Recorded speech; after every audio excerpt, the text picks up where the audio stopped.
का हाल बा हो भाई लोग? ठीक बा ना? तो सबसे पहले भोजपुरी का नैहर कहल जाला छपरा के। आई छपरा संदेश देला पूरा दुनिया में। कई दिन से कई जगह ड्यूटी बा हमरो, रातों दिन चल रहा बानी, लेकिन अपना भाई खातिर से अली हाँ कि जो नाच नाच के पहले अपन शोभा बढ़ा ले बड़न, उहो नचनिया कहे के तैयार बना सा। तो उनिया वाला नचनिहन के जवाब दियाई कि ना दियाई तनी बताई? दियाई ना?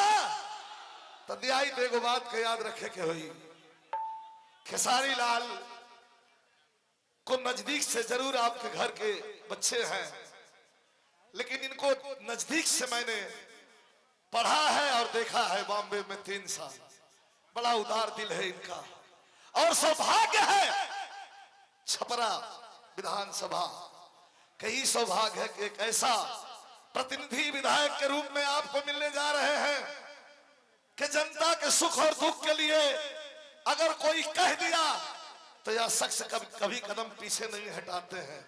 इसलिए मैं निवेदन करना चाहूंगा आपसे कि एक एक मत, एक एक वोट, एक एक मत, एक एक वोट लालटेन छाप पर 2 नंबर पर बटन दबी ना यार। इसे नहीं बुझाते लाइन गाइयो नहीं का गा दे एक लाइन। अरे हम तो गाँव थक गए बने भाई। रोज रोज प्रोग्राम, रोज रोज 30 दिन में 30 दिन हमारे ये कोई गवैया है कि लोग आराम करेला, हम 30 दिन में 30 दिन गावत रहिला। ए भाई तेरे बजा दे लोगों।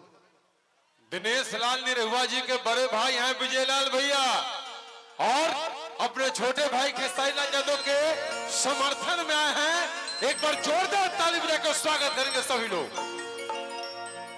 आइए भैया भैया। चलते चलते गाड़ी में दुल्हन तैयार कर देनी। हाँ देखिए ना आज का फिजा आई जनसाला।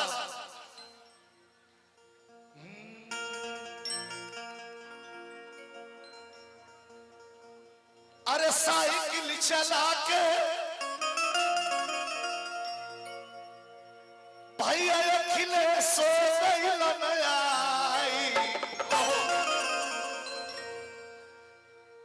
छपरा को लोली हलस अरे बनावा बनाई। आई साइकिल चला के अखिलेश सो गइल नया। हो जनता तो ले